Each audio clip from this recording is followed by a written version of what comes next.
안녕하십니까. 진리TV 박사무엘 목사입니다.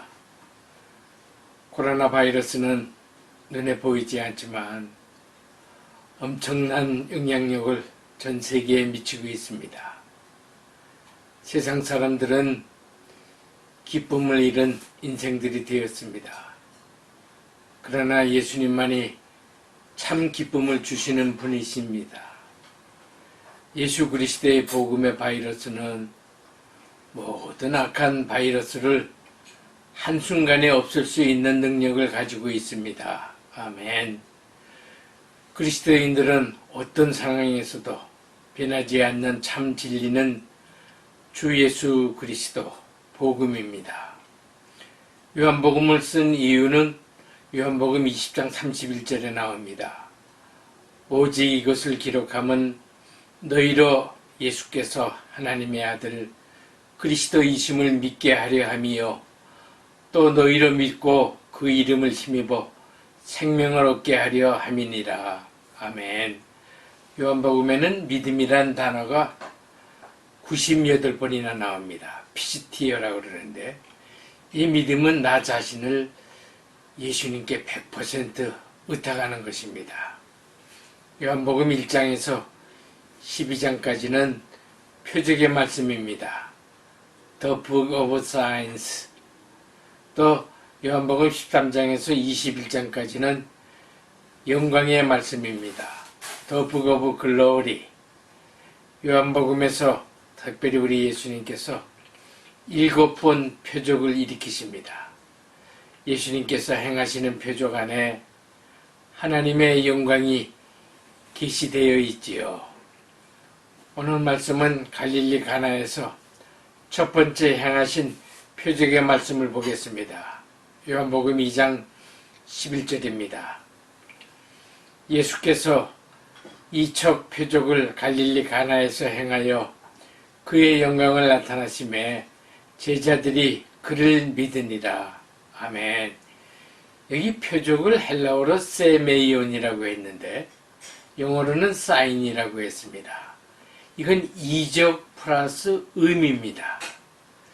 이적을 이제 다른 말로 타우마라고 이제 영어로는 원더라고도 이제 하고 또 미라클이라고도 이제 표현을 했습니다. 근데 이 세메이온은 눈에 보이지 않는 것을 바라보는 것이 세메이온 표적입니다. 표적을 통해서 예수님 안에 계시된 하나님의 영광을 보여주시는 것이 이 표적의 목적입니다. 예수님께서 제자들과 함께 갈릴리 가나 결혼식에 초대를 받았습니다. 아마 마리아와 가까운 친척집에서 결혼식을 하는 것입니다. 결혼식을 헬라어로 가모스라고 하는데 유대인들은 결혼식을 주로 수요일에 합니다.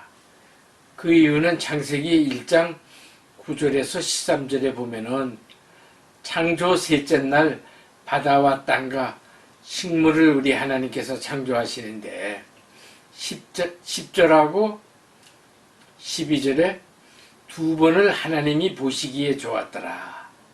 이렇게 바다와 땅과 식물을 창조하실 때 그렇게 표현을 하십니다. 보시기에 참 좋았더라. It was good. 이 샬롬이라는 뜻이 여기서 나옵니다. 토브라고 그러죠. It was good. 두 번을 말씀하시기 때문에 더블 브레싱이라고 합니다. 그래서 유대인들은 결혼식을 주로 창조 셋째 날 수요일 저녁에 합니다. 하나님으로부터 더블 브레싱 축복받는 결혼식을 하려는 뜻이지요. 하여튼 이 세상 사람들 복을 싫어하는 민족은 하나도 없습니다. 근데 이 결혼식에 문제가 생겼습니다. 포도주가 떨어진 것입니다. 마리아가 미리 알고 예수님이 이 문제를 해결할 수 있다고 믿고 예수님께 포도주가 떨어졌다고 말합니다. 결혼식에 포도주가 떨어지면 그 결혼식은 큰 수치요. 문제입니다. 결혼식을 더 이상 진행할 수 없는 입장입니다. 근데 오늘 마리아에게서 배울 점이 있어요. 무슨 문제가 생기면 마리아 같이 어떻게 해서라도 해결하려는 책임의식이 있어야 합니다. 우리 그리스도인들에게는. 그리고 그 문제를 예수님께로 가져가야 합니다. 원래 유대문화는 체면 문화입니다. 우리 중국도 가보면은 체면 문화이고 한국도 이 체면 문화입니다. 일본에도 제가 가보니까 굉장히 체면 문화입니다. 특별히 이 셈족은 대부분 이렇게 민족들을 보면은 체면 문화가 굉장히 앞서 있습니다. 포도주 없는 결혼식은 신랑 신부는 물론 그 마을의 큰 수치로 여깁니다. 여러분, 포도주 하면은 즐거움과 기쁨을 상징합니다. 이스라엘 땅에도 제가 가보니까 포도주를 먹는 이유가 물이 석회질이 많이 있습니다. 물이 안 좋아요. 그리고 그 사람들이 양고기를 많이 먹는데 포도주하고 이렇게 같이 먹습니다. 근데 결혼식을 하려고 그러면은 보통 1년 정도 이렇게 준비를 합니다. 충분히 포도주 먹을 양을 충분하게 만들어 놓았습니다. 그런데 아마 예수님이 계셔서 그런지 굉장히 흥이 아주 북돋는 이런 결혼식이었던 모양인가 봐요. 그래서 이 포도주가 빨리 이제 동이 난 것입니다.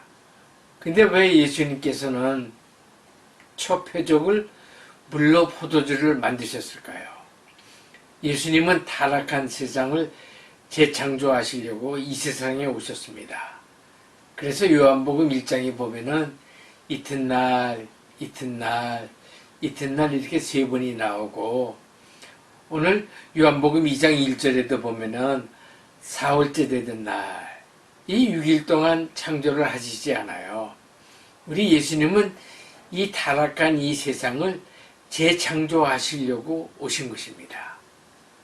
그래서 이 고대 근동에서는 물을 다스리시는 신이 가장 위대한 신이라고 합니다. 그 고대 근동에서는 케이아스 신이라고 해요. 근데 예수님께서 첫 번에 그 표적을 물로 포도주로 만드는 표적을 일으키십니다. 다시 말하면 우리 예수님은 물질 세계를 지배하시고 다스리시는 창조주 하나님이라는 뜻입니다. 요한복음 6장에도 보면은 예수님이 갈릴리 바다 위를 걸으시고 또 갈릴리 바다에 풍랑이 일어날 때 바람과 바다를 꾸짖습니다. 그 즉시로 바람과 바다가 멈춥니다. 참 이런 걸 보면은 우리 예수님은 창조주 하나님이십니다. 물질 세계를, 자연 계시를 다스리시고 지배하시는 우리 예수님이시지요. 마리아가 포도주가 없다고 하니까 예수님께서 요한복음 2장 4절에 예수께서 이르시되 여자여 나와 무슨 상관이 있나이까 내 때가 아직 이르지 아니하였나이다. 여기 여자여 이렇게 한국 성경에는 그렇게 나와 있는데 헬라어 원어에 보면은 귀네 이렇게 했습니다. 이 귀네라는 것은 귀부인을 부를 때 부르는 용어입니다.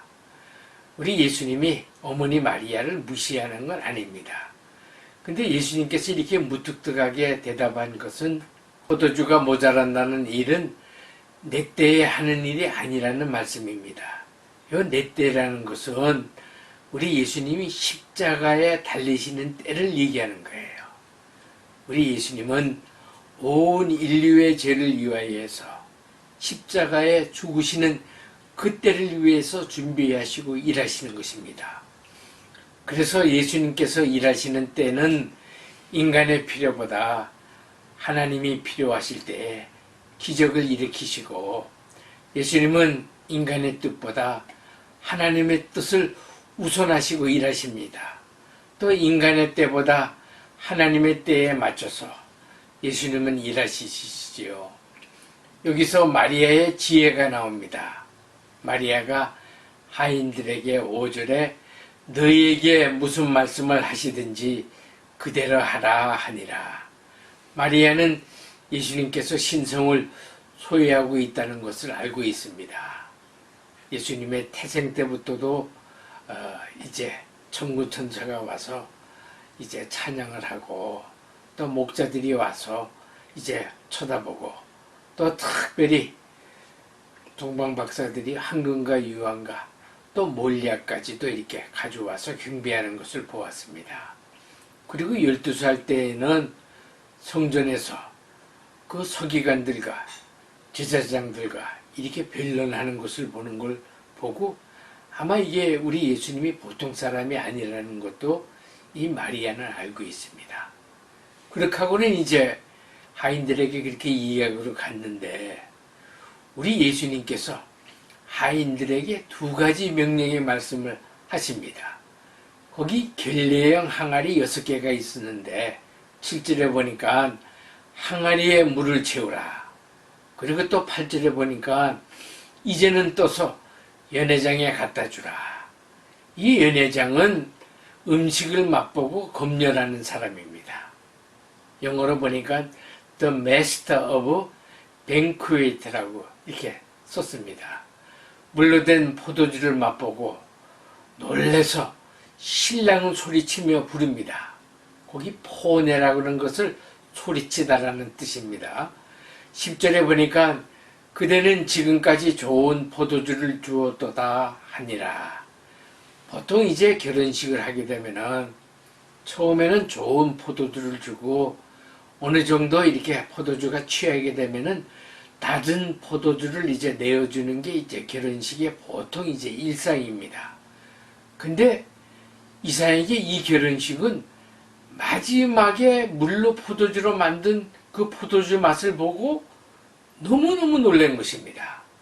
여기 좋은 포도주를 이제 헬라어로 칼로스 오이노스라고 그랬는데 칼로스는 이제 좋다는 뜻이고 오이노스가 이제 포도주라는 헬라어 뜻입니다. 근데 예수님이 만든 포도주는 하늘 포도주입니다. 이건 예수님이 십자가의 보혈에 흘리시는 보혈과 같은 이런 이제 뜻이 있는 것입니다. 우리가 예수님을 믿어야 되는데 예수님이 십자가에 흘리신 그 살과 피를 이제 우리가 믿어야 되는 것입니다. 그 예수님이 흘리신 살과 그 피를 우리가 믿는 것은 우리의 죄를 위해서 예수님께서 죄를 담당하시고 죽으셨다는 것을 믿어야 되는 거예요. 그래서 이 하인들이 이 예수님의 만든 그 포도주를 잘 이렇게 보았습니다. 이 하인들만이 이 비밀을 알고 속으로 얼마나 기뻐했는지 모릅니다. 예수님의 말씀에 순종하면서 예수님 안에 계시된 하나님의 영광을 보고 체험한 사람들이 하인들입니다. 물이 포도주로 변한 이적으로 예수 그리스도 안에 계시된 하나님의 영광이 드러났고 또 연회장은 신랑을 특별히 불러서 칭찬을 했습니다. 또 제자들은 예수님이 하나님의 아들이고 그리스도이심을 믿게 되었습니다. 오늘 여기 3절에 보니까 포도주가 떨어진지라 세상 포도주는 항상 부족합니다. 우리 인생은 다 부족한 사람들입니다. 그러나 예수님은 부족과 결핍을 통하여 기적을 일으키시는 분이십니다. 기적의 재료가 부족이고 결핍이지요. 예수님은 인생의 모든 부족의 해결자이십니다. 인생의 슬픔을 참된 기적으로 바꾸어 주시는 분이 주 예수 그리스도 한 분이십니다. 인생의 참 포도주 예수님께서 가정에 있어야 기쁨이 넘치고 행복한 인생을 살 수 있습니다. 2021년 한 해 동안도 주님이 부족한 모든 것을 채우시는 것을 믿으시고 기쁨이 충만한 복된 한 해가 되시기를 예수 그리스도의 이름으로 축복합니다. 고맙습니다.